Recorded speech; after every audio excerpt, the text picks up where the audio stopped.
Hello everyone, I hope you all are doing well. आशा करती हूँ आप सभी लोग बढ़िया होंगे। मेरा नाम है दिव्या ओला और आप सभी का स्वागत है हमारे चैनल अपनी पाठशाला सिविल सर्विसेज पर। आज के इस छोटे से सेशन में हम हाल ही में चर्चा में रही जो वात्सल्य स्कीम है, वात्सल्य योजना है, इसके बारे में चर्चा करेंगे। तो आइए जानते हैं what are the important highlights for NPS Vatsalya scheme, national pension scheme के तहत जो कॉन्ट्रीब्यूटरी बोल सकते हैं पेंशन स्कीम यहाँ पर लागू की गई है, इसके बारे में हम चर्चा करेंगे।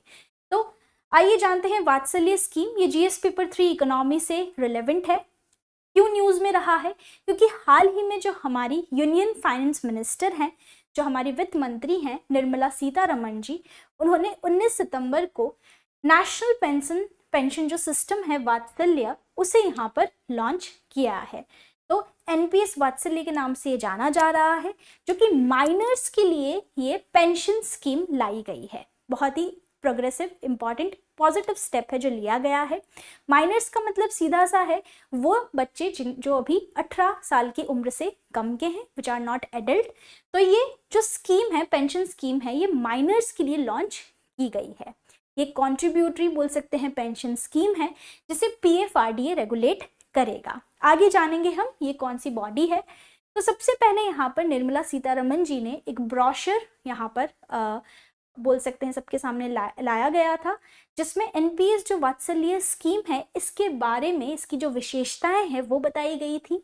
साथ ही में यहाँ पर एक PRAN कार्ड भी लॉन्च किया गया है, मतलब a permanent retirement account number, या इसे हम कहें तो स्थायी सेवानिवृत्ति खाता संख्या, जो कि यहाँ पर माइनर जितने भी सब्सक्राइबर्स हैं जो अलग अलग हिस्सों से आ रहे हैं देश के, उन्हें ये प्रोवाइड किया जाएगा, परमानेंट रिटायरमेंट अकाउंट नंबर। तो आइए जानते हैं कि एनपीएस वात्सल्य स्कीम है क्या। सबसे पहले जैसा कि मैंने आपको बताया, ये एक पेंशन जैसी योजना है। यहाँ पर ये बच्चों के लिए डेजिग्नेट करी गई है, मतलब इसकी जो designation, it is for children. यहाँ पर पेरेंट्स को, जो अभिभावक हैं, जो गार्जियंस हैं, जो माता पिता हैं, उन्हें यहाँ पर पेंशन अकाउंट खोलने की सुविधा दी गई है उनके बच्चों के बिहाफ पे, on the behalf of their children, और उनके फ्यूचर के भविष्य को सिक्योर बनाने के लिए वो इस तरह से पेंशन स्कीम यहाँ पर क्या कर सकते हैं, चालू कर सकते हैं।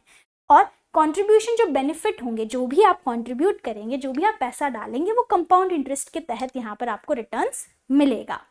अब ये पेंशन स्कीम काफ़ी इकोनॉमिकल है, क्योंकि उसमें कोई पैरामीटर नहीं है कि आपको इतना ही इन्वेस्ट करना है। मतलब कम से कम अगर हम देखें यहाँ पर, तो मिनिमम एनुअल, मतलब साल का आप 1000 रुपये से लेकर जितना आप चाहें उतना इन्वेस्ट कर सकते हैं।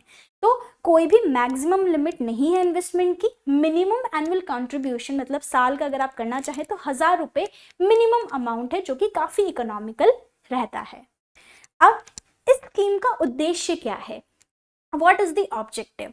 सीधा सा उद्देश्य है कि आज अगर हम देखें तो जिस तरह से बढ़ती जो महंगाई है और महंगाई दर है, तो ये एक ऐसा इनिशिएटिव लाया गया है जो बच्चे हैं उनके भविष्य को सिक्योर करेगा, राइट? उनको सिक्योरिटी देगा, भविष्य की सुरक्षा प्रदान करेगा।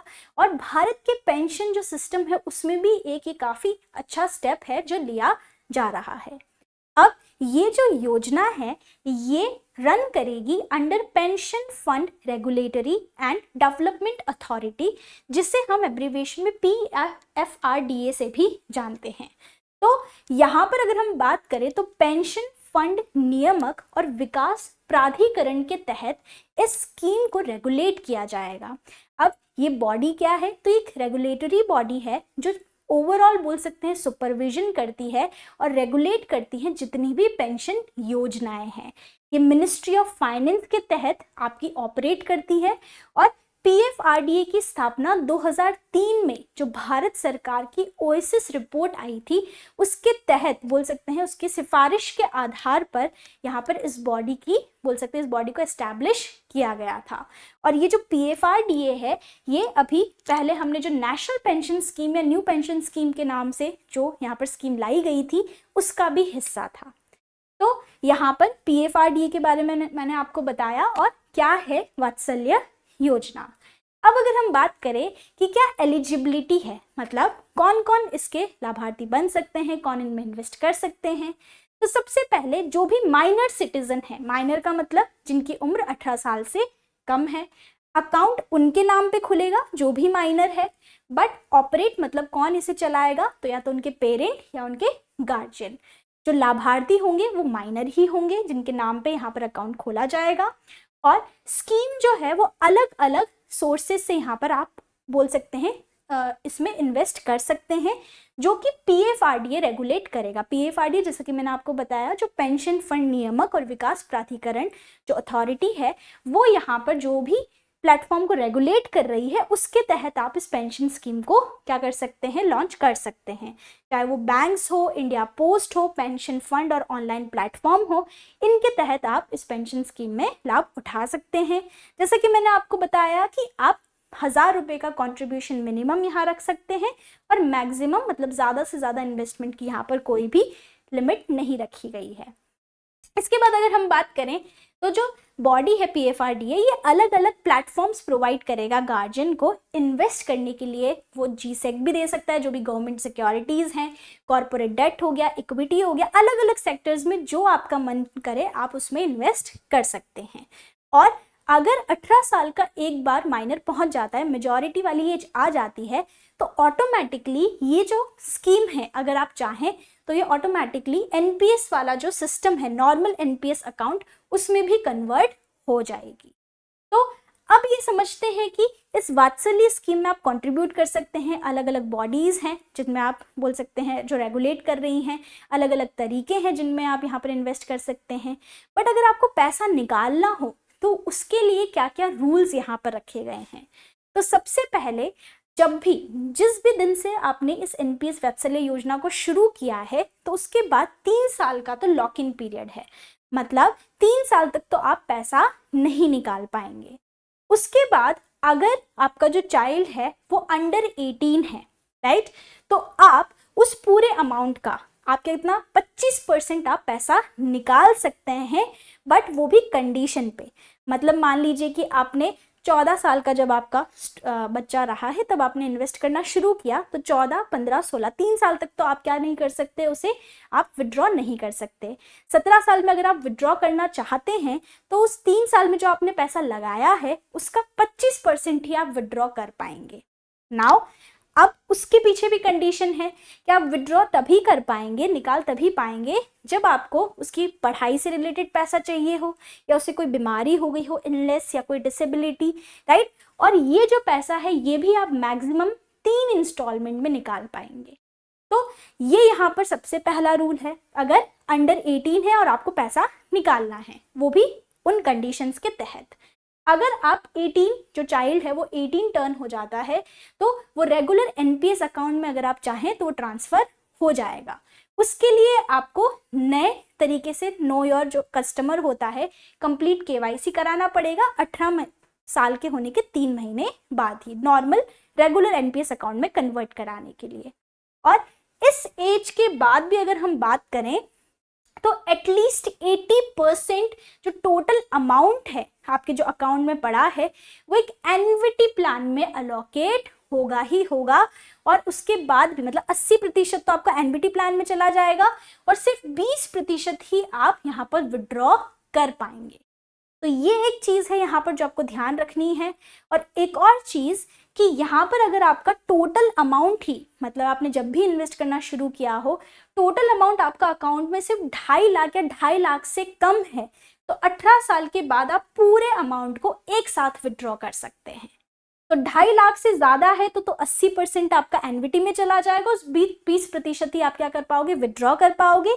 अगर 2.5 लाख से कम है तो यहाँ पर आप देख सकते हैं कि एंटायर अमाउंट आप निकाल सकते हो 18 साल के बाद। तो ये चीज़ यहाँ पर देखी गई है, ये रूल्स हैं पैसों को विड्रॉ करने के लिए। अब डेथ के केस में क्या हो जाए, मान लीजिए कि जो चाइल्ड अकाउंट होल्डर है जिसके नाम से माइनर के नाम से जो अकाउंट बनाया गया है, अगर उनकी डेथ हो जाती है तो जो भी पैसा डिपॉजिट किया गया है उनके नाम पे वो सीधा का सीधा रिटर्न हो जाएगा उनके अभिभावक पेरेंट को या जो भी नॉमिनी बनाए हैं। अगर उनमें से किसी पेरेंट की मृत्यु हो जाए तो दूसरे गार्जियन को बनाया जाएगा एक नया केवाईसी लेकर, जो नो योर कस्टमर वाली इंफॉर्मेशन लेके रजिस्टर करके। और अगर दोनों ही पेरेंट्स, माता और पिता दोनों की ही मृत्यु हो जाती है, तो कोई भी लीगल गार्जियन उस अकाउंट को यहाँ पर कंटिन्यू कर सकता है जब तक जो चाइल्ड है वो 18 साल का नहीं हो जाता। तो ये डेथ के केसेस में इतने ऑप्शंस रखे गए हैं। अब ऑप्शंस क्या क्या अवेलेबल है इन्वेस्टमेंट के लिए, तो कोई भी पेंशन फंड आप चूज कर सकते हैं जो कि PFRDA के तहत रजिस्टर्ड हो। एक और चीज, यहाँ पर 3 चॉइसेस दी हैं किनको, पेरेंट्स को, कि आप इस तरीके से क्या कर सकते हैं, इन्वेस्टमेंट कर सकते हैं। सबसे पहले एक्टिव चॉइस। एक्टिव चॉइस में पेरेंट्स जो है वो उनके फंड का 75% इक्विटी में लगा सकते हैं, बाकी का विड्रॉ कर सकते हैं। 100% पूरा का पूरा कॉर्पोरेट डेट में लगा सकते हैं, 100% गवर्नमेंट बॉन्ड में, और 5% अदर एसेट्स में लगा सकते हैं। ये एक्टिव चॉइस है। अगर आप ऑटो चॉइस लेना चाहें तो अलग अलग लाइफ साइकिल के तहत आप यहाँ इन्वेस्ट कर सकते हैं। अगर आप लाइफ साइकिल 75 लेते हैं तो उसमें से 75% जो अमाउंट है वो इक्विटी में चला जाएगा। लाइफ साइकिल 50 लेते हैं तो 50% इक्विटी में चला जाएगा, और लाइफ साइकिल 25 लेते हैं तो 25% इक्विटी में चला जाएगा। इक्विटी का मतलब क्या हो गया, एक तरह से जो शेयर मार्केट में आप शेयर्स लेते हैं, किसी बिजनेस की ओनरशिप लेना इक्विटी कहा जाता है। किसी भी कंपनी को के शेयर्स हैं उनको बाय करने का मतलब होता है उस कंपनी के एक छोटे से हिस्से को खरीद लेना। तो उस छोटे से हिस्से को ही, that small part is known as equity. तो ये यहाँ पर लाइफ साइकिल की चॉइसेस दी गई हैं पेरेंट्स को, और डिफॉल्ट चॉइस जो रहती है जिसमें 50% जो अमाउंट है वो सीधा का सीधा इक्विटी में चला जाएगा। तो ये कुछ यहाँ पर चॉइसेस दी हैं, ऑप्शंस अवेलेबल कराए हैं यहाँ पर अलग अलग पेंशन फंड्स के तहत। अच्छा, क्या इसमें कोई टैक्स का लाभ मिलेगा, क्या कोई टैक्स बेनिफिट्स हैं, तो ऐसा कुछ भी अभी तक नहीं कहा गया है कि टैक्स में कोई बेनिफिट मिलेगा।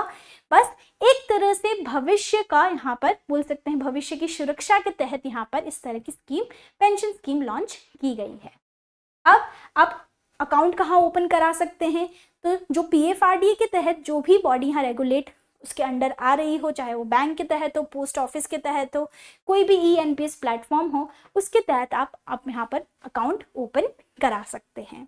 तो ये थी एक वात्सल्य स्कीम, माइनर्स के लिए जो पेंशन स्कीम हाल ही में लॉन्च की गई है। तो आप भी यहाँ पर लाभार्थी बन सकते हैं। If you are an active investor, you can try this. So that was all about Vatsalya Yojana. I hope you have enjoyed the session. Thank you so much for watching.